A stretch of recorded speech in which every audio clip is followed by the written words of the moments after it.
On today's boss list, we have the Emerald-Armed Mantis. Now this fight is a very interesting one, and it's not because you're gonna be fighting a large praying mantis, it's because of where it's located. It's inside of Zubaji's stomach, and once you get inside of his stomach, you'll notice that the boss is going crazy on his stomach lining. So we gotta help our friend out before he passes out. So let's get to the boss fight. Once it starts, try to close the distance as fast as possible. For this boss, you wanna stay near his back legs. A lot of his attacks are frontal attacks, and he uses his claws pretty efficiently. So just try to rotate towards his back legs each time he attacks. And hit him with Immobilize. That's one of your best spells that you have, just to slow him down a little bit and give you some time to follow that up with Wandering White. And use your transformation spells. It's really smart to use it early, just to give it time to recharge, just in case the fight lasts longer than what you think. Aside from Ebb and Flow, I like using Red Tides. That burn damage definitely builds up, especially if you get enough hits in and you activate that damage over time meter. Now whether you're transformed or in your normal form, you still want to stay towards his back tail. The majority of his attacks are straightforward and with his pincers. He does have an attack with his tail where he can swipe at you, but it won't do too much damage and you can easily dodge it. Now one spell you definitely want to factor in is the Wind Tamer.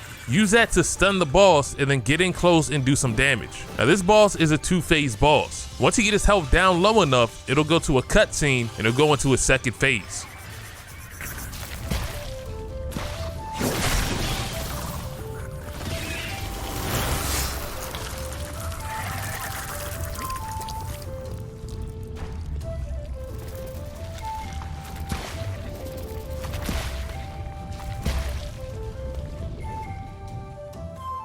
When the second phase starts, I highly advise using Cloud Step, just so you can dodge that first attack and so you can see some of the moves that he's going to do. Instead of attacking straight forward now, he does a lot of swiping attacks. It's not going to be as easy as just jumping to his left or to his right side to dodge his attacks. Now you're going to want to try to create distance. Whenever he winds up his attacks, back up as far as possible to get out of range of those sweeping blades. Whenever he finishes a combo, that's when you want to go in and get some damage. And of course, if you have a pluck of many, go ahead and call them out so you can get some extra damage in at the same time. Now remember, in the second phase, his attacks are a lot longer than in the first phase. So it pays to be patient and to sit back and watch. One trick that you can use is the Pillar Staff stance. This can dodge some of his attacks, but not all of his attacks. So be careful with this one. You also may notice that the boss's eyes are glowing. If you ever see the eyes flash, that means the boss is about to attack. And he normally does this when he pauses at the end of a combo. So just make sure you're paying attention. And as you're getting near the end of the boss fight, your spells should start to recharge. Using Mobilize as a counter.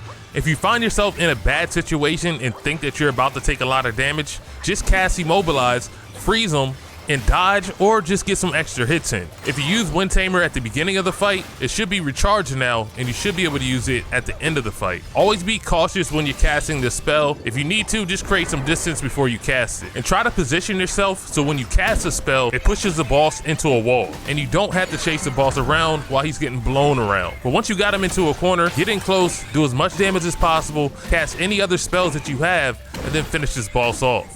I hope you enjoyed this one and learned something new. I'll catch you in the next one.